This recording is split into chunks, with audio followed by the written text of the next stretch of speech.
YouTube, it's Gary with Stat Carpet Cleaning. Been a little while since I made a video. Just wrapping up here at my second job of the day. This is a repeat customer that I cleaned about a week ago, the upstairs of this home.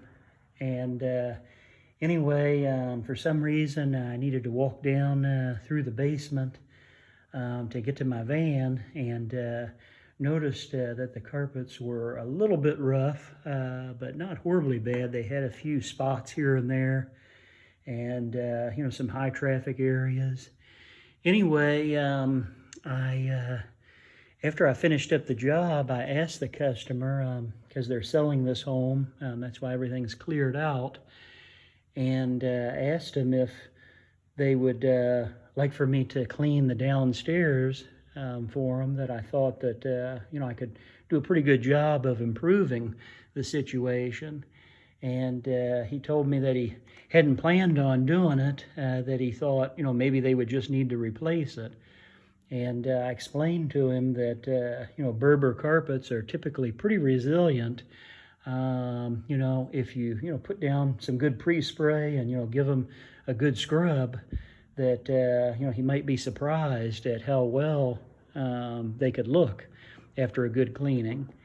So anyway, he told me to think about it, and I guess it was the next day he called me up and he said, let's go ahead and give it a try, see what happens.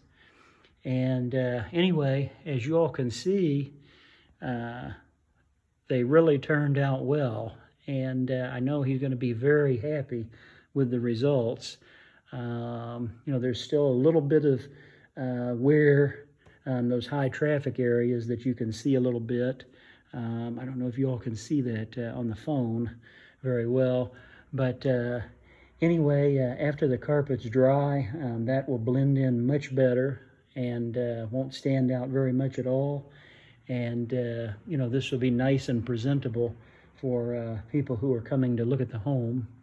So anyway, that's it for me for today. I just had 2 jobs on the books. So I'm going to go ahead and wrap up here and head on out, take care of a few personal things. So hope everybody's doing well out there, and just let me know if I can help out with anything. Thanks.